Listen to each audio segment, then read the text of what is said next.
এই এসানা থেকে একটা ক্যান্ডেল রিভার্স আইছে, কিন্তু এই রিভার্স আমরা করতে পারুম না। এই রিভার্স আমরা চাইলেও করতে পারুম না।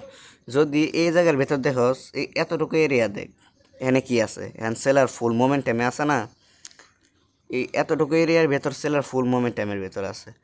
তো এই মোমেন্টামের ব্রেকআউট কি মনে করছে আমরা রিটেইলারে কোনোদিন করতে পারুম? এই মোমেন্টামের যে সময় আর্টিফিশিয়াল মানে ব্যাংকাররা যে সময় বাই দিব, ওই সময় এখান থেকে রিভার্স আইব। তা আমি এখানে অন্য জিনিস দেখাইতে চাইতেছি। এই দেখ, এই জায়গার মধ্যে যদি দেখস, তিনটা ক্যান্ডেল মেক করছে এখানে, স্ট্রং ক্যান্ডেল মেক করছে তিনটার মাঝখানে দেখ এখানে গ্যাপ আসেনি, ফেয়ার ভ্যালু গ্যাপ নিয়ে আছে। দেখ, আছে ফেয়ার ভ্যালু গ্যাপ এই এতটুকু এরিয়া।